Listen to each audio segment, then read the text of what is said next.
हमारे लिसनर्स आ चुकी है आप लोगों के लिए माफिया ट्रैप टू वाइफ का न्यू एपिसोड। तो चलिए शुरू करते हैं इसे। अब तक की कहानी में आप लोगों ने सुन लिया था कि जिया जो इस वक्त रियांश की बाहों में छुपी हुई थी और सारे फैमिली वाले उसको घूर घूर करके देखे जा रहे थे, लेकिन वो और कुछ कर भी नहीं सकते थे। सबको तो जिया पर गुस्सा भी आ रहा था और साथ ही रियांश के ऑरा से डर भी लग रहा था, लेकिन वो लोग क्या कर सकते थे। रियांश उसको अपनी बाहों में भर करके काफी टेंशन में अपने चॉपर की तरफ ले जा रहे थे। वहीं रिपोर्टर्स इस बात को पहले तो ध्यान नहीं देते, लेकिन जैसे ही उसमें से एक रिपोर्टर की नज़र रियांश और जिया पर इस तरह जाती है, सबके सब आगे बढ़ करके रियांश की तरफ आ रहे थे। वो लोग जानना चाहते थे कि आखिर जिया और रियांश में क्या रिलेशन है। एक रिपोर्टर चिल्लाते हुए रियांश से पूछता है, सर आप इनके साथ, क्या आपका इनका कोई रिश्ता है? जिया त्रिपाठी आपकी क्या लगती है सर, क्या बताना चाहेंगे? लेकिन तब तक रियांश के बॉडीगार्ड सारे रिपोर्टर्स को पीछे करने लगे थे। रियांश भी अभी इसका कोई जवाब नहीं देते और बाकी सारे रिपोर्टर्स को देख करके बस हल्का सा स्माइल करते हैं और फिर अपने चॉपर में आकर जिया को लेकर बैठ जाते हैं। जैसे ही चॉपर उड़ने के लिए तैयार हुआ था, जिया थोड़ा डर गई, रियांश की तरफ करीब आ जाती है और उनके बाजू में अपना हाथ छुपा लेती है। अब उन लोग की चॉपर धीरे धीरे हवाओं में उड़ना शुरू कर चुकी थी और पूरी स्पीड भी पकड़ ली थी। जिया को काफी डर लग रहा था, जिससे वो बार बार रह रह करके रियांश के करीब आते जा रही थी। रियांश उसको देखते हुए कहते हैं, क्या वो डर लग रहा है? जिया जो बस धीरे से अपने चेहरे को हाँ में हिला देती है, लेकिन वो कुछ भी बोल नहीं रही थी।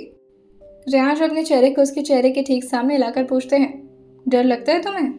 आई थॉट कि तुम खतरों की खिलाड़ी हो। ये सुनकर जिया धीरे से अपने चेहरे को ऊपर की तरफ उठाती और अपनी बड़ी बड़ी आंखों से रियांश को देखने लगती है। मुझे तो लगा था कि जिंदगी और मौत के बीच खेलने की आदत है तुम्हें। ये सब कुछ रियांश टॉन्ट भरे टोन में कह रहे थे। जिया भी इस बात को समझ जाती है और धीरे से अपने हाथ को उनके बाजू से अलग करते हुए काफी हिम्मत भरे लहजे में कहती है, I'm so sorry। रियांश ने जैसे उसके मुंह से ये सुना था, वो बस अपनी डेंजरस निगाहें उसके ऊपर टिका देते हैं, पर उससे कुछ कहते नहीं। और जिया जो फिर से अपने दोनों हाथों को एक दूसरे में रगड़ते हुए कहती है, and thank you so much for everything. मुझे तो अभी भी बिलीव नहीं हो रहा कि आप मुझे बचाने के लिए, वाकई में मुझे लगा था कि आज मेरा आखिरी दिन होगा। रियांश अपने चेहरे को हाँ मिलाते हुए कहते हैं, सही कहा तुमने, तुम्हारा आखिरी दिन है इस बेवकूफ़ी के साथ, क्योंकि अगर अब तुम अपनी लाइफ को कोई भी रिस्क में डालने की गलती करोगे तो उसके लिए तुम्हें बहुत बुरी पनिशमेंट मिलेगी। जिया जो बस चुपचाप रियांश को देख रही थी। रियांश अपने चेहरे को दूसरी तरफ कर लेते हैं। जिया जो धीरे से कहती है, मैंने जानबूझकर नहीं किया कुछ भी, मुझे नहीं पता था कि मेरी एक छोटी सी गलती की वजह से। जैसे ही जिया ने ये बोला था, रियांश उसकी बात को कंप्लीट नहीं होने देते और फिर से उसके हाथ पर अपना हाथ रखते हुए कहते हैं, छोटी सी गलती? मना किया था ना मैंने, मना किया था कि किसी और के फ़ोन को यूज़ मत करना। तुम्हें फ़ोन दिया, तुम्हें अच्छी तरह से समझाया, लेकिन तुम्हें मेरी कोई बात माननी कहाँ होती है। अचानक से रियांश का लहजा अब थोड़ा तेज़ होने लगा था और वो जिया को थोड़ा और डांटते हुए कहते हैं, हर इंसान प्रॉब्लम से भागता है, लेकिन तुम तो सबसे अनोखी लड़की हो। प्रॉब्लम्स को देखते ही ना जाने तुम्हें क्या प्यार आता है। जहाँ प्रॉब्लम्स होंगी, जिया त्रिपाठी आस पास ही होंगी उसके। खुद अपनी लाइफ में प्रॉब्लम्स क्रिएट करती हो तुम, और शायद तुम इस वजह से ये सब कुछ करती हो क्योंकि तुम्हें अपनी लाइफ से कोई लेना देना नहीं है। और अगर तुम्हें लेना देना है तो तुम्हें लगता है कि तुम तो गलतियां करती रहोगी और रियांश तुम्हें आकर के बचाते रहेंगे, राइट? जिया से अब बहुत ज़्यादा बर्दाश्त नहीं होता। वैसे ही वो अपने घर वालों की बातें, ऊपर से इन सारे सराउंडिंग को लेकर इतना ज़्यादा टेंस थी। ऊपर से रियांश की बातें उसे काफ़ी ज़्यादा चुभ रही थी। बात तो सच थी, लेकिन कड़वा तो उसे लग ही रहा था। अब जिया ने यह सब कुछ जानबूझ करके दुआ के में नहीं किया था, उससे तो सब कुछ एक गलती की तरह हो गया था। और वो धीरे धीरे सुबह सुबह कर रोना शुरू कर देती है। रियांश एक बार उसके चेहरे की तरफ देखते हैं और फिर सामने देखते हुए अपनी भौं में चढ़ा कर कहते हैं, जब कोई जवाब न मिले तो रोना शुरू कर दो, और तुम्हें लगता है कि मैं तुम्हारे आंसुओं से पिघल जाऊंगा। लेकिन अब जिया और तेज तेज रोने लगी थी। Sorry, I am so sorry, मेरी वजह से सबको इतनी तकलीफ हुई। रियांश उसको देखकर पहले तो अपने आप को पूरे कंट्रोल में रखते हैं, लेकिन फिर वो सच में जिया के आंसुओं से पिघलने लगे थे। उन्हें लगता है कि शायद इस वक्त जिया को उन्हें ये सब नहीं बोलना चाहिए था। वैसे ही जिया ने इतने सारे टेंट्रम्स झेले थे, इतना कुछ सफ़र किया था, उसके चेहरे पर भी कई जगह पर चोट का निशान था। और रियांश उसको देखते हुए कहते हैं, अच्छा रोना बंद करो, अच्छा नहीं लगेगा कि अगर तुम मेरे लिए इतना रोगी तो। जिया ये सुनकर रोते हुए ही आवाज़ में कहती है, मैं आपके लिए नहीं रो रही, मैं तो इस सब के लिए रो रही हूँ जो मेरी वजह से पता नहीं वो लोग जिंदा भी होंगे या नहीं। रेहाश अभी तक तो ये समझ रहे थे कि जिया को उनकी फिक्र हो रही थी और जिया जो रेहाश के लिए काफ़ी ज़्यादा परेशान हो गई थी। लेकिन जैसे ही रेहाश ने यह सुना था वो अपनी आंखें बड़ी करते हुए जिया को देखते हुए कहते हैं, ओह। रेहाश काफ़ी हैरान थे कि जिया को स्टाफ की ज़्यादा फिक्र है, रेहाश की नहीं। और वैसे कहते हैं, तुमसे कुछ ऐसा एक्सपेक्ट कर सकता था मैं। वैसे वो सारे स्टाफ ठीक ठाक हैं, सही सलामत है, जिंदा है, बस उसमें से एक ही कंडीशन क्रिटिकल है। जिया जो कहती है, बेचारी, उसकी तो कोई गलती भी नहीं थी, मेरी वजह से। रेहाश कहते हैं, और मेरी क्या गलती थी? मेरी क्या गलती थी? That I loved you? Was it my mistake? क्या तुमसे शादी करना? एक्चुअली तुमसे मिलना ही सबसे बड़ी गलती थी। वो वाकई में बहुत घटिया दिन रहा होगा जिस दिन मेरी मुलाकात तुमसे हुई थी और जिस दिन मुझे तुम में इंटरेस्ट आ गया था। अब तुम एक शब्द नहीं बोलोगी। Now your voice is irritating me. चुप एकदम। और ये बोलकर वो विंडो साइड से दूसरी तरफ देख रहे थे।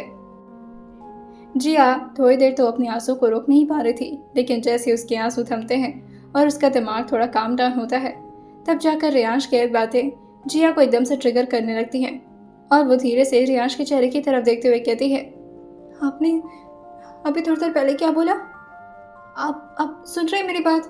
लेकिन रेहाश ने ये गलती तो कर दी थी कि फ्लो में उन्होंने बोल दिया था जिया से। अब वो दोबारा से इस बारे में डिस्कशन नहीं करना चाहते थे, जिस वजह से वो जिया के सर को अपने सीने से लगाते हुए कहते हैं, शांत हो जाओ। लेकिन जिया को जानना था, जिस वजह से वो कहती है, हाँ आप बताइए, अभी आपने बोला आपको इंटरेस्ट, किस में इंटरेस्ट? रेहाश उसकी बात को अवॉइड करते हुए कहते हैं, हम इस बारे में घर पे बात करेंगे, अभी नहीं। जिया जो कहती है, नहीं मुझे लगता है मैंने कुछ गलत सुन लिया, आपने यही बोला ना? रेहाश जो विंडो की तरफ झांकते हुए जिया से कहते हैं, तुम्हें पता है इस वक्त हम 1.5 के फीट ऊपर हैं। अगर यहाँ से कोई गिरेगा ना तो उसका क्या हाल होगा तुम सोच सकती हो जिया? ये सुनते ही जिया के पैर पूरी तरह से कांपने लगे थे और वो सीट पर ही अपने पैर को उठा कर करते हुए कहती है, क्या बोल रहे हैं? हम यहाँ से क्यों गिरेंगे? कुछ प्रॉब्लम आने वाली है, तूफान आ रहा है, कोई टर्बुलेंस आ रहा है क्या? रेहाश सिर्फ उसके टॉपिक को भटकाने के लिए ये बात बोल रहे थे और वो उसको जोर से अपनी बाहों में भरते हुए कहते हैं, शांत हो जाओ और बस अपनी आंखें बंद कर लो, जो होगा हम उसे साथ में झेलेंगे।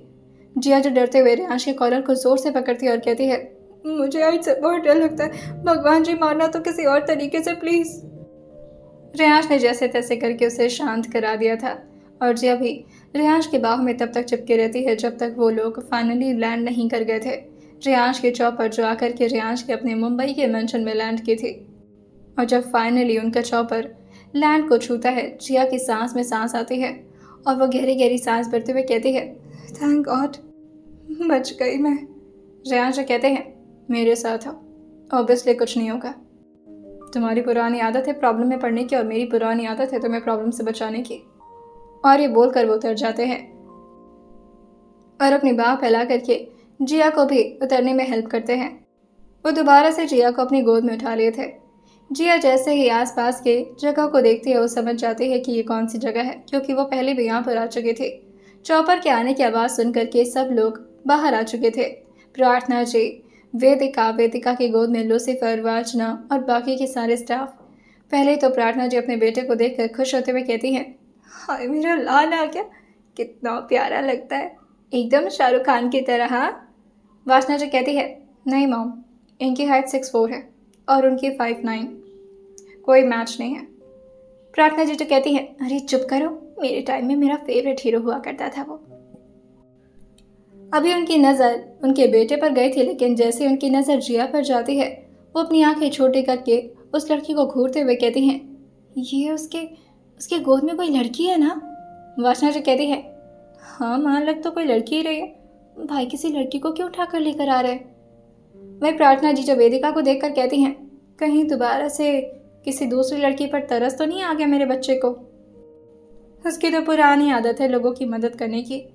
वेदिका के लिए टॉन्ट था, लेकिन वेदिका कभी भी प्रार्थना जी की बातों का बुरा नहीं मानती थी और वो अपने सर को हाँ मिलाते हुए कहती है, वो तो है, भाई को आदत है सबकी मदद करने की। लेकिन वासना की नज़र जब जिया के चेहरे पर पड़ती है तो वो एकदम से अपनी मम्मा का हाथ पकड़ते हुए कहती है, अरे मम्मा, ये तो वो है जिया, जिया भाभी।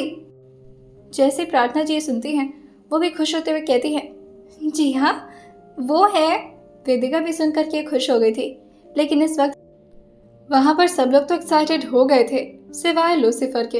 लूसीफर अपने बॉस के चेहरे को देख करके थोड़ा निराश था, क्योंकि रेयांश के चेहरे से वो समझ जाता था कि कब उसके बॉस अंदर से खुश हैं और कब नहीं।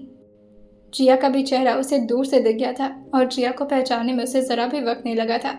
उसके भी चेहरे पर कई जगह चोट आ गई थी, जिसकी वजह से वो उसे भी ध्यान से देख करके उसकी तरफ आगे तो बढ़ना चाह रहा था, लेकिन फिर उसे याद आता है कि पिछली बार जिया ने कितने बुरी तरह से उसे नीचे गिरा दिया था और जिया कितना ज़्यादा डरती है। इस वजह से वो वेदिका के ही गोद में रहना ज़्यादा सही समझता है।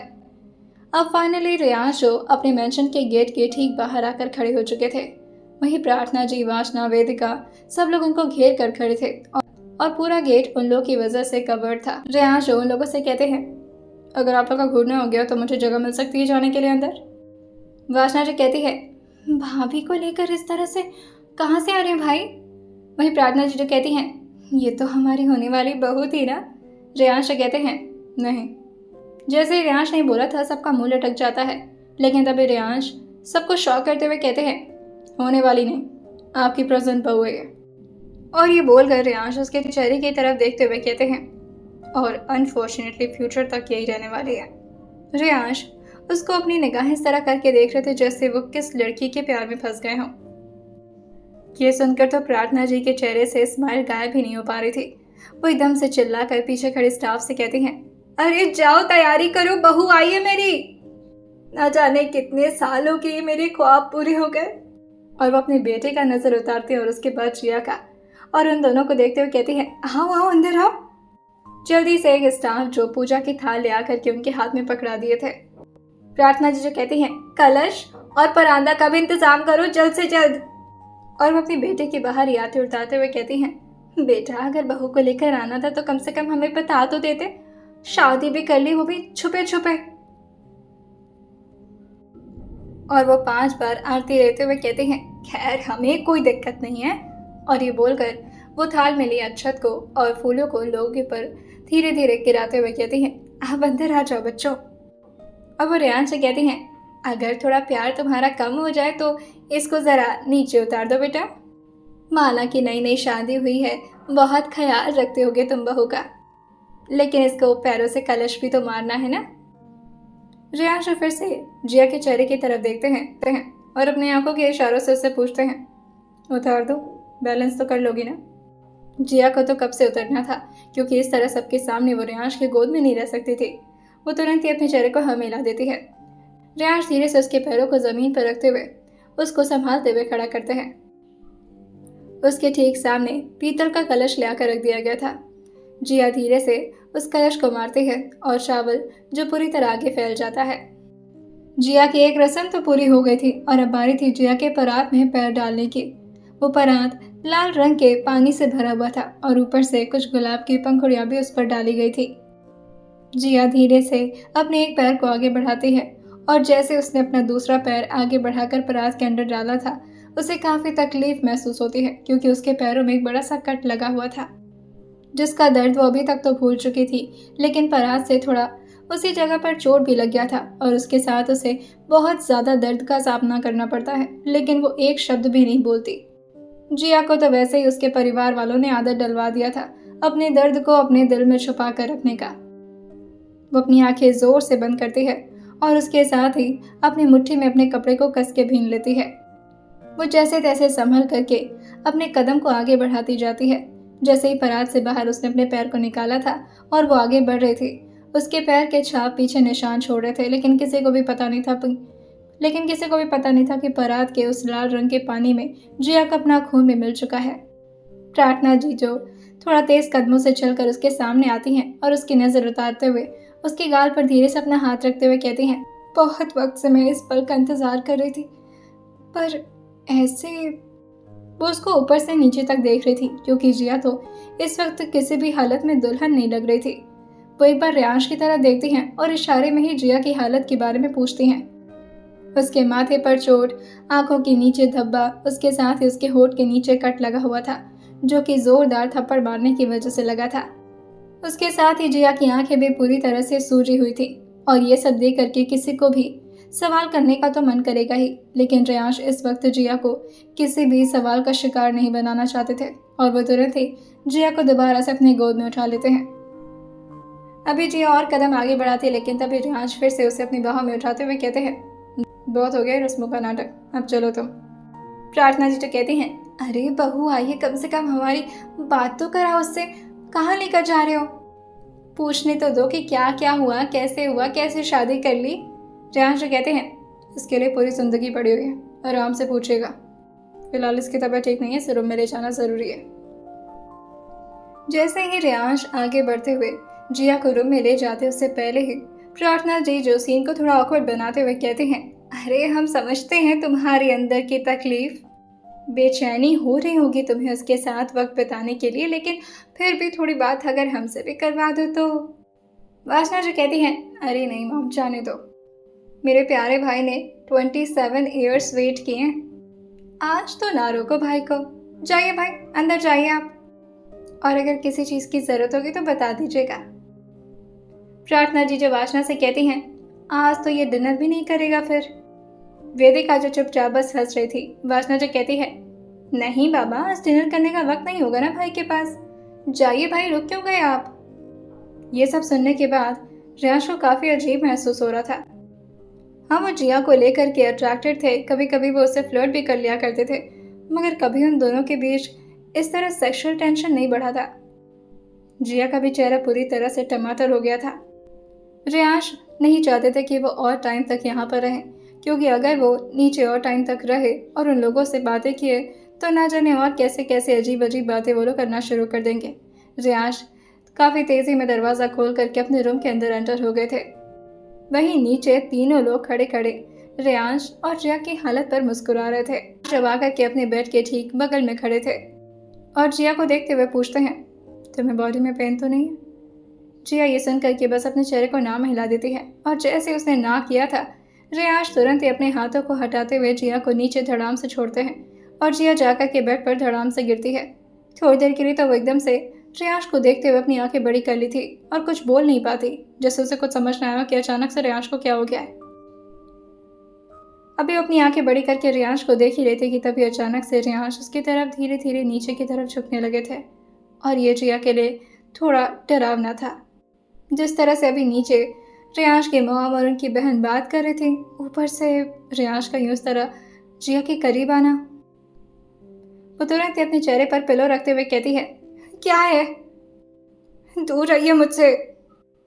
रेयांश उसके चोट को देखने के लिए उसकी तरफ आगे बढ़ रहे थे, लेकिन जिया ने तो उसका मतलब कुछ और ही समझ लिया था। और जैसे ही रेयांश को ये रियलाइज़ होता है कि जिया इस चीज़ से घबरा रही है, रेयांश को बस अब मिल जाता है एक पॉइंट जिया को परेशान करने का। वो तुरंत उसके हाथ से पिलो को ज़बरदस्ती खींचते हैं और उसके बगल में आकर बैठते हुए उसकी तरफ झुकते हुए कहते हैं, आंखें खोलो, पति हूँ तुम्हारा, दूर रहने के लिए शादी नहीं की है तुमसे। ये बोलते हुए रेयांश को पहले तो मज़ा आ रहा था और वो बिना कुछ सोचे समझे जिया के चेहरे के काफ़ी करीब आ चुके थे, लेकिन जिया की हालत ये सुन कर के काफ़ी बुरी होती जा रही थी और उसने अपनी आंखों को काफ़ी ज़ोर से बंद कर रखा था। जैसे जैसे रेयांश की सांसें उसके चेहरे के करीब महसूस होना शुरू हुई थी, जिया तुरंत ही अपनी मुट्ठी को कस के बंद करती है और अपने चेहरे को दूसरी तरफ घुमा लेती है। रेयांश जाकर के रूम का दरवाज़ा अंदर से बंद करने लगते हैं। जिया उनको देखते हुए धीरे से पूछती है, ये क्या क्या कर रहे हैं आप? रेयांश पीछे मुड़कर जिया की तरफ देखते हुए कहते हैं, दिखाई नहीं दे रहा, दरवाज़ा लॉक कर रहा हूँ। जिया जो पूछते हैं, वो क्यों? रेयांश एक सरकास्टिक स्माइल उसको देते हुए उसकी तरफ आगे बढ़ते हुए कहते हैं, क्योंकि जो मुझे करना है उसके लिए दरवाज़ा बंद करना इज़ इम्पॉर्टेंट। जी अपना मुंह गंदा सा सिकोड़ते हुए कहती है, दूर रहिएगा मुझसे, ये गलत बात है, आप ऐसा नहीं कर सकते, मेरी बॉडी में बहुत पेन है अभी। रेयांश उसके चेहरे की तरफ आगे बढ़ते हैं और थोड़ा सा झुकते हुए कहते हैं, तुम्हारे पेन को ठीक करना है। जिया घबराते हुए पीछे की तरफ खिसकने लगती है और रेयांश से कहती है, कोई ज़रूरत नहीं है, मैं खुद अपने लिए काफ़ी हूँ। रेयांश से कहते हैं, अब हम हस्बैंड वाइफ बन चुके हैं। तुम्हारे हर दर्द में मुझे तुम्हारे साथ रहना है और तुम्हारे दर्द का इलाज भी मैं ही करने वाला हूँ। अब उसके होंठ के कोने की तरफ देखते हैं जहाँ पर ब्लड क्लॉट हो गया था। उसके चेहरे को देखते हुए उन्हें काफ़ी गुस्सा आ रहा था और वो जिया से कहते हैं, तुम इतनी तकलीफ इतने आराम से झेल कैसे लेती हो? आवाज़ क्यों नहीं उठाती? इसे मारा किसने तुम्हें? रियांशी काफ़ी गुस्से में जिया से पूछ रहे थे। उनकी आवाज़ तो स्लो थी लेकिन उनकी टोन काफ़ी खौफनाक थी, जैसे वो वार्निंग टोन में जिया से पूछ रहे हों और जिया जैसे उन्हें जवाब देती रियांश उस इंसान की बहुत बुरी हालत करने वाले थे। जिया जो रियांश का जवाब देते हुए कहती है, ये मेरे लिए कोई नई बात नहीं है और वैसे भी अभी तो सिर्फ 3-4 थप्पड़ में भी यही हालत हो गई। मैं तो रियांश उसके होंठों पर अपने दम को रखते हुए कहते हैं, जी चाह रहा है कि ब्लास्ट कर दूं उन लोगों को, लेकिन इतनी आसान मौत में उन्हें देने वाला नहीं हूँ। ये सुनकर जिया थोड़ा घबराते हुए कहती है, क्या मतलब है आपका? किसके बारे में बात कर रहे हैं आप? रियांश से कहते हैं, तुम्हारे परिवार के बारे में। चाहता तो आज ख़त्म करके ही आता, लेकिन इतनी जल्दी मैं ये किस्सा ख़त्म नहीं करना चाहता। तुमने अपने 18 साल इसी दर्द में बिताए, तो उन्हें भी तो थोड़ा लॉन्ग लास्टिंग पेन मिलना चाहिए। एंड आई प्रॉमिस वो उन्हें मिलेगा जो वो डिजर्व करते हैं। और ये बोल करके वो अपने कोट को काफ़ी गुस्से में काउच पर फेंकते हैं और अपने शर्ट के ऊपर के कुछ बटन्स खोलते हुए अपने शर्ट के स्लीव्स को ऊपर की तरफ फोल्ड कर देते हैं। वो तेज़ी में आगे बढ़ के ड्रॉर को खोल करके फर्स्ट एड किट उसके सामने ले आकर रखते हैं और वो काफ़ी करीब आकर जिया के बैठ चुके थे ताकि जिया का चेहरा रियांश के चेहरे के करीब रहे और वो ध्यान से उसके चोट पर मरहम लगा सके। जिया रियांश को अपनी इतनी केयर करता देख करके इमोशनल हो जाती है। वैसे जिया को पता तो था कि रियांश केयर करते हैं उसकी, मगर इस तरह से। और तभी जिया को रियांश की कही हुई वो बात याद आ जाती है जब उसके चाचा से रियांश ने काफ़ी स्ट्रिक्ट होने कहा था, बीवी है मेरी, तमीज़ से।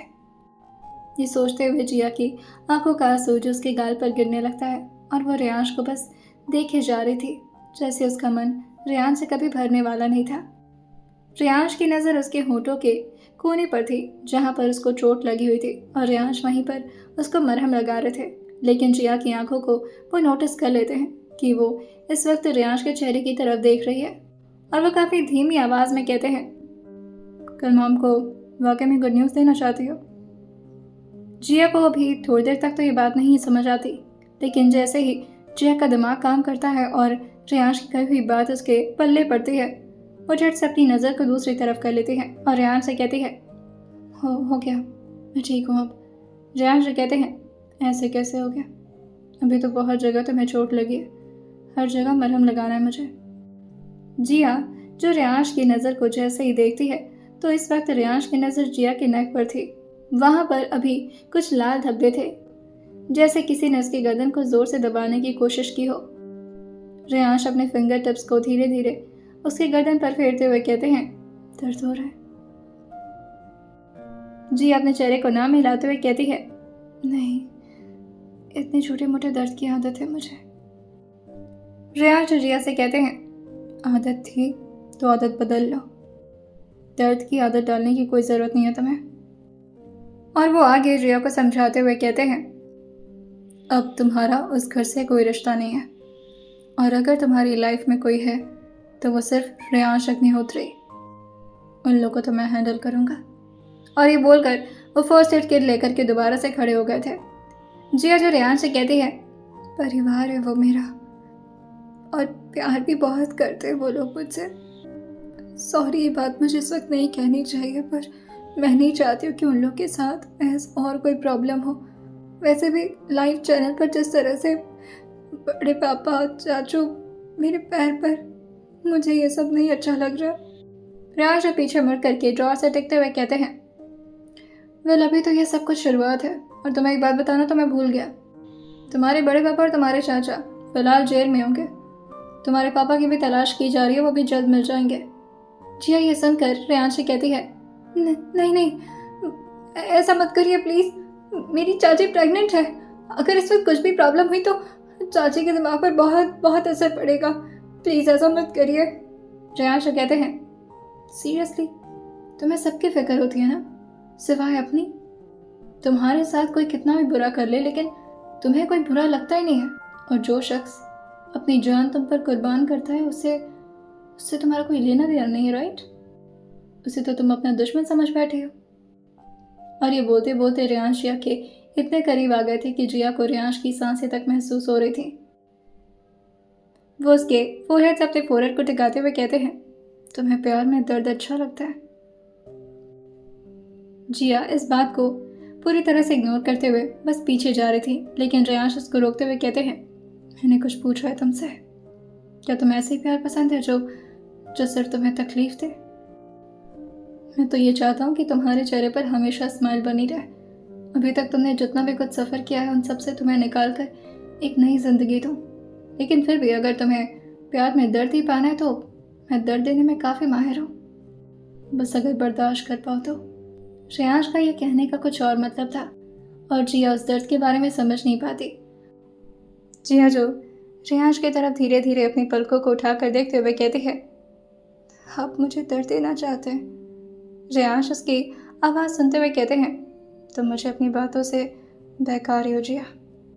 जिया जो कहती है, मैं क्या कर रही हूँ? आप इस तरह की बुरी बातें मुझसे क्यों कर रहे हैं? मेरी ज़िंदगी में क्या कम दर्द है जो आप मुझे और दर्द देना चाहते हैं? जिया के दर्द का मतलब और रेयांश के दर्द के मतलब में ज़मीन आसमान का फ़र्क था। जिया को अंदर तक रेयांश की कही हुई बात ज़्यादा बुरी लग गई थी, क्योंकि वो इमोशनल दर्द समझ रही थी कि रेयांश उसे इमोशनली पेन देना चाहते हैं जैसे उसके घर वाले देते थे, लेकिन रेयांश तो किसी और ही पेन की बात कर रहे थे। जिया जो थोड़ा रेयांश की तरफ खुद ही करीब आते हुए कहती है, अब तो आप मेरे साथ जो मन चाहे वो कर सकते। आपको तो पता भी है कि मेरे सपोर्ट में कोई नहीं खड़ा होगा, और अब तो आपने मुझे अपने घर वालों के सामने बीबी भी बना लिया है तो।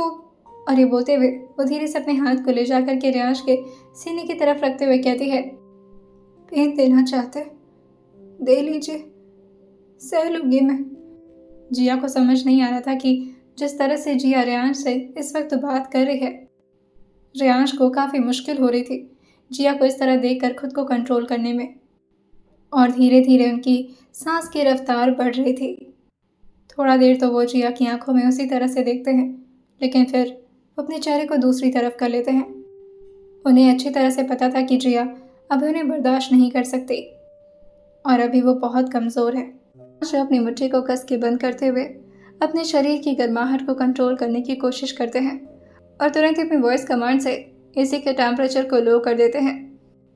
जिया ये देखकर रेयांश से पूछती है, क्या हो गया, आपको ठंड नहीं लग रही? रेयांश कहते हैं, मेरे सामने मेरी बीवी बैठी है, रात का वक्त है, दोनों एक साथ एक कमरे में, तुम्हें कैसे लग सकता है कि मुझे इस वक्त ठंड लगेगी?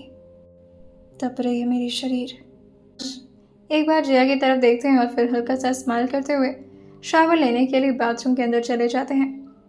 थोड़ी देर में रेयांश जो बाथरूम से अपने वेस्ट पर टॉवेल लपेट करके एज यूजुअल बाहर आ गए थे। उनके लिए तो ये बात नॉर्मल थी, लेकिन जिया की आंखें जैसे ही खुलती हैं और वो रेयांश की तरफ देखती है, वो तुरंत ही अपने चेहरे को पिलो से ढक लेती है। जिया को इस तरह से छुपता देख करके रेयांश उसके पैरों पर आकर के धीरे से अपनी उंगली को फेरते हैं और उसे टिकल करने की कोशिश करने लगता है, लेकिन जिया को अचानक से काफ़ी दर्द महसूस होता है और वो जल्दी से पिलो को अपने चेहरे से हटाकर कहती है, आह प्लीज़ मत छूइए। जल्दी से रेयांश भी अपने हाथ को हटा लिए थे और वो जिया से पूछते हैं, क्या हुआ? उसके पैरों पर ध्यान से देखते हैं तो उन्हें दिखाई देता है कि वहाँ पर एक बड़ा सा कट लगा हुआ है जिससे काफ़ी हद तक खून भी बह चुका था और अब वहाँ पर ब्लड की क्लॉटिंग हो गई थी। रेयांश ये देखकर जिया से पूछते हैं, ये कब हुआ और तुम्हें चोट लगी, तुमने मुझे बताया क्यों नहीं? जिया जो कहती है, शायद भूल गई। रेयांश जो कहते हैं, इतना बड़ा चोट लगा है तुम भूल गई? What do you mean by that? Jiya जो कहती है, आदत हो गई है सबकी तो ज़्यादा फर्क नहीं पड़ता मुझे। ये सुनकर के रेयांश की आंखें अपने आप ही बंद हो जाती हैं, जैसे जिया की बातों ने रेयांश को अंदर तक कितनी तकलीफ पहुंचा दी हो। वो अब जाकर जिया की फैमिली की सीरियसनेस समझ पा रहे थे कि किस हद तक जिया ने अपनी लाइफ में टॉर्चर बर्दाश्त किया है। वो दोबारा से फर्स्ट एड बॉक्स को लेकर आते हैं और उसके पैरों पर मरहम करते हुए वो लगातार जिया के चेहरे की तरफ देख रहे थे और वो अपने आप से प्रॉमिस करते हैं, तुमने अपने 18 साल दे दिए अपने उस बुरे परिवार को जिसने सिर्फ तुम्हें तकलीफ दी है, पर आई प्रॉमिस मेरी वजह से तुम्हारी आंखों में कभी आंसू नहीं आएंगे। ये सोचते हुए वो लगातार जिया के चेहरे की तरफ देख रहे थे। वहीं जिया जिनके सामने क्लैप करते हुए कहती है, हो गया, कितना मरहम लगाएंगे, पूरा खत्म करना है क्या? रियांश अपने होश में नहीं थे और वो पूरे क्रीम को ऑलमोस्ट खत्म कर चुके थे जिया के पैर में लगा करके। रियांश तुरंत ही उसे बंद करके साइड में रखते हैं और जिया की तरफ आते हुए कहते हैं, दर्द तो नहीं हो रहा ज़्यादा? जिया जो अपने चेहरे को धीरे से नाम हिलाते हुए कहती है, नहीं। रियांश अभी उसके काफ़ी क्लोज आकर बैठे हुए थे और जिया अभी भी रियांश के बॉडी से टप टप पानी चूता हुआ देख रही थी। और जैसे ही रियांश उसके करीब आकर बैठे थे, जी अपने चेहरे को दूसरी तरफ करते हुए कहती है, शर्ट पहन लीजिए आप और अपने आप को कवर करके रखा करिए। आपको पता है ना मेरी नीयत बिल्कुल भी ठीक नहीं आपको लेकर के। ये सुनते ही फाइनली रियांश के चेहरे पर भी एक प्यारी सी स्माइल आ गई थी और जिया भी मुस्कुरा करके रियांश को देखने लगती है। ऐसा लग रहा था जैसे अब वो दोनों एक साथ अपनी ज़िंदगी काफ़ी खुशी खुशी बिताने वाले हैं। लेकिन पीठ पीछे बहुत सारे ऐसे भी लोग थे जो जिया और रियांश की इस खुशी को बिल्कुल भी बर्दाश्त नहीं कर सकते थे। रियांश और जिया भी एक दूसरे में गुम हुए ही थे कि तभी बाहर से दरवाज़ा नॉक नॉक करके कोई तेज आवाज़ में चिल्लाते हुए कहता है, भाई। इस वक्त रियांश और जिया के बीच जो भी आता वो उनको अनोइंग ही लगता और इधर से रियांश काफ़ी तेज टोन में कहते हैं, क्या है? वासना जो कहती है, भाई खाना लेकर आए थे हम आपके लिए, भाभी को भी भूख लगी होगी ना? रियांश ये सुनकर तुरंत ही खड़े होते हैं और बाहर जाते हुए दरवाज़ा खोल देते हैं। एक बड़ी सी प्लेट वेदिका के हाथ में थी और एक प्लेट वासना के हाथ में। वो दोनों खाना लेकर बिना रियांश के परमिशन मांगे ही अंदर की तरफ बढ़ाए थे और जिया के ठीक बगल में खाने के सारे प्लेट्स को रखते हुए कहती हैं, कैसी हैं भाभी आप? आपको काफ़ी चोट लगी है, ये सब कैसे हुआ? रियांश कहते हैं, मूवी शूटिंग कर रही थी तो थोड़ा बहुत लग जाता है, डोंट वरी अबाउट दैट। अब तुम लोग निकलो यहाँ से। वेदिका तो चुपचाप खड़ी हो गई थी लेकिन वासना उसका हाथ पकड़ते हुए कहती है, ऐसे कैसे निकलो, हम कहीं नहीं जा रहे और वैसे भी भाभी को भी हमारे साथ रहने में अच्छा लगेगा, है ना भाभी? वेदिका जो कहती है, हाँ वो तो है।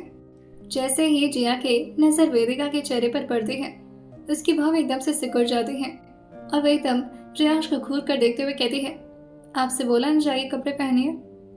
अभी भी जिया वेदिका के बारे में पता नहीं क्या ही समझ रही थी और वेदिका के मुंह से वो भी भाभी भी नहीं सुनी थी, जिसकी वजह से उसे अपने शक पर और ज्यादा यकीन होने लगता है। वासना जिया की टोन सुनकर कहती है, वाह भाभी, पहले दिन से ही इतना हुक्म जता रही है। वैसे अच्छा है आप ना हमारी टीम में आ जाइएगा। अभी तक भाई ने भी हमें बहुत परेशान किया, अब हम तीनों मिलकर उनको परेशान करेंगे। वही रियाज हो फिर से उन दोनों को देखते हुए कहते हैं, हो गया बकवास, अब जा सकती हो। वासना जी कहती है, भाई 1 मिनट, लेकिन तभी रियाज जी कहते हैं, निकलो प्यार से। वासना जी मुंह बनाते हुए कहती है, चलो वेदू। जैसे ही जिया ने यह नाम सुना था वो एकदम से अपना चेहरा दूसरी तरफ करके मुंह बना लेती है। रियाज तो दरवाजे को अंदर से लॉक करते हुए फिर से जिया के पास आ गए थे और उसको देखकर कहते हैं, मेरी बहनों के सामने इतना तेज आवाज में बात क्यों की मुझसे? देखो उन लोगों को नहीं पता है कि तुम मुझसे लड़ाई करती हो और मेरे घर में बहुत इज्जत है, सो मेक श्योर कि तुम्हें जब भी मुझ पर गुस्सा करना होगा बंद दरवाजे के अंदर करना। जिया जन को रोकते हुए कहती है, सुनिए जरा, ये लड़की यहाँ पर क्या कर रही है? रियाज जो जिया की तरफ देखकर पूछते हैं, कौन सी लड़की? जिया जो कहती है, वही वेदू। आप दोनों इतना क्लोज हैं कि एक ही घर में रहते हैं और वो इतना आराम से आपके बेडरूम में भी घुस गई। रियांश अब जाकर जिया के उन सारी पुरानी बातों को याद करते हैं जब जब जिया ने वेदू वेदू करके रियांश से बातें की थी और अब जाकर रियांश को धीरे धीरे थोड़ी बहुत चीजें समझ में आने लगती हैं। वो जिया के पास आते हुए कहते हैं, खाना खा लो, तुम दिमाग काम नहीं कर रहे, पागल हो गई हो, शायद कोई सदमा लग गया तुम्हें। जिया जो कहती है, हेलो, माना कि मैं बेवकूफ़ हूँ, इडियट हूँ, स्टूपिड हूँ, हमेशा गलत डिसीजन लेती हूँ, पागल लड़की हूँ मैं। रियांश उसकी तरफ घूम कर देखते हैं और अपने सर को हाँ मिलाते हुए कहते हैं, बात तो वैसे सही कही है, लेकिन तुम मेरी बीवी के बारे में बात कर रही हो और उसकी बुराई करने का हक सिर्फ मुझे है, तुम्हें नहीं। जिया जो रेहान से कहती है, आप इन सारी बातों को भूल करके पहले इस पॉइंट पर आइए कि ये लड़की यहाँ पर क्या कर रही है। रेहान से कहते हैं, अभी तक तो तुम्हारी आवाज़ नहीं निकल रही थी, अचानक से इतनी हिम्मत कहाँ से आ गई? ऐसे जेलसी में लड़कियाँ काफ़ी हिम्मती हो जाती हैं। जिया जो कहती है, जेलस नहीं हो रही हूँ मैं, गुस्सा आ रहा है मुझे। वो इतना आराम से आकर के मेरे बेड पर बैठ करके मुझे ही कह रही है, खाना खा लीजिएगा, ये भी कोई बात होती है भला? रियाज जो थोड़ी देर के लिए ड्रेसिंग रूम के अंदर चले जाते हैं। जिया उनको रोकते हुए कहती है, सुन रहे हैं आप मेरी बात? टालिए मत मेरी बात को, जवाब चाहिए मुझे इसका। वो हंसते हुए अंदर की तरफ चले गए थे और वो थोड़ी देर में ट्राउजर पहनकर बाहर आते हैं और जिया के सामने खाने के प्लेट्स को रखते हुए कहते हैं, चलो खाना खाते हैं, तुम्हें भी काफी भूख लगी होगी राइट? जिया जिनको देखते हुए कहती है, आप मेरी बातों को इतना आराम से इग्नोर कर रहे हैं ना, मुझे काफी बुरा लग रहा है ये चीज। अगर यही सब है तो फिर मुझे क्यों बीच में घसीट रहे हैं? रेहान उसकी गाल पर टैप करते हुए कहते हैं, जिया खाना खाओ। लेकिन जिया रेहान से कहती है, खाना का एक निवाला नहीं डालूंगी मैं, मुझे इसका जवाब चाहिए। रेहान ने रखे टेबल जिस पर उन्होंने खाने के प्लेट्स को रखा था उसे बेड के एक साइड में रखते हुए जिया को बेड के सिरहाने से टिका देते हैं और उसके ठीक सामने आकर के उसके होठों को ध्यान से देखते हुए कहते हैं, जवाब चाहिए? जिया जब अपने सर को गुस्से में हाँ मिलाते हुए कहती है, हाँ, जानना चाहती हूँ कि वो वेदू। वो अपनी बात पूरी तरह से अभी कंप्लीट नहीं कर पाई थी क्योंकि उससे पहले ही उसके खूबसूरत प्यारे पिंक लिप्स किसी की गिरफ्त में आ चुके थे। रेहान काफ़ी सॉफ्टली वे में उसको किस कर रहे थे और इस बात का ध्यान रखते हुए कि रियाश उसे हर्ट ना करे। वैसे भी उसके होंठ के कोने पर थोड़ा चोट भी लगा था। पिछली बार जब रियाश ने उसे किस किया था तो जिया उन्हें रेजिस्ट कर रही थी, उन्हें खुद से दूर करने की कोशिश कर रही थी, मगर इस बार नहीं। जो हो रहा था जिया बिल्कुल वैसा ही होने दे रही थी। वो कोई भी एक्शन नहीं ले रही थी, तो बस महसूस कर रही थी रियांश के होठों को अपने होठों के अगेंस्ट। और अब रियांश के एक हाथ जो जिया की गाल पर थे और दूसरे हाथ जिया की कमर पर। और देरी है कि इसका सिलसिला यूं ही चलता है और फिर धीरे धीरे रियांश के होंठ जिया के होंठ से अलग होते हैं। जिया ने तो अभी भी अपनी आंखें बंद की हुई थी, लेकिन रियांश उसके गाल पर अपनी उंगली से टैप करते हुए कहते हैं, जवाब मिला। जिया भी हिम्मत करते हुए अपनी आंखें खोलती है और रियांश की आंखों में देखते हुए बस अपने चेहरे को ना हिला देती है। रियांश जो उसके चेहरे के करीब आकर के अपने गाल को उसके गाल से हल्का हल्का रब करते हुए कहते हैं, आर यू जेलस? और ये बोलते ही रियांश उसकी आंखों में दोबारा से देखने लगे थे, जैसे वो जिया के फीलिंग्स को झांकने की कोशिश कर रहे हो। लेकिन जिया झूठ बोलते हुए अपने चेहरे को नाम हिला देती है। रियांश एक बार उसकी आंखों में देखते हैं और फिर उसके होठों को ध्यान से देखते हुए कहते हैं, कल जवाब मिल जाएगा तुम्हें इसका कि वो लड़की यहाँ पर क्या कर रही है। और वो अब अपने चेहरे को जिया के चेहरे से हल्का सा दूर करते हुए कहते हैं, अब खाना खा ले, वरना पता चले मुझे अपनी भूख किसी और तरह से मिटानी पड़ जाए। जिया कुछ बोलती ही नहीं, बस अपने चेहरे को नीचे कर लेती है। रियांश उसके चेहरे की तरफ देखकर धीरे से स्माइल करते हुए कहते हैं, ऐसे गुस्सा होते हुए अच्छी लगती हो, और स्पेशली जब ये तुम्हारी छोटी छोटी नाक खुलती है ना, तब तो और। जी इस पर भी कोई जवाब नहीं देती, बस वो भी हल्का सा चेहरे को नीचे करके मुस्कुरा दी थी। थोड़ी बहुत सेक्सुअल टेंशन के साथ उन दोनों के बीच में कॉन्वर्सेशन होती है, जिसमें जिया ने पूरे वक्त अपने चेहरे को नीचे ही किया हुआ था। और इसी तरह से उन लोग का डिनर खत्म होता है। रियांश बाहर से एक स्टाफ को प्लेट्स ले जाने के लिए बोल देते हैं और वो अब जिया के बगल में आकर के लेटने वाले थे। जैसे वो ब्लैंकेट के अंदर आते हुए जिया के बगल में लेटते हैं, जिया अपनी करवट बदलते हुए रियांश की तरफ घूमते हुए कहती है, आप यहीं सोएंगे? रियांश सीलिंग की तरफ देखते हुए कहते हैं, अब और दिन तक मैं नाटक करके काउच पर नहीं सो सकता, और तुम्हारे चक्कर में मैं किसी और रूम में तो जाने से नहीं रहा, और वैसे भी कितना दिन और दूर रहने का इरादा है मुझसे। जिया पूरी तरह से इस वक्त बेड के एक कॉर्नर पर थी। वो सरक सरक करके पूरी बॉर्डर लाइन पर आ चुकी थी और रियांश जो भी सीलिंग की तरफ ही देख रहे थे और वो ऊपर की तरफ ही देखते हुए जिया से कहते हैं, करीब तुम आ रही हो या फिर मैं खुद आऊँ? जिया जो पूछती है, हाँ रियांश उसके कमर को अपने हाथों में जकड़ते हैं और एक ही झटके में उसे खींचते हुए अपने करीब ले आ देते हैं और उसके कान के पास आते हुए कहते हैं, हस्बैंड वाइफ ऐसे सोते हैं, एक दूसरे के करीब।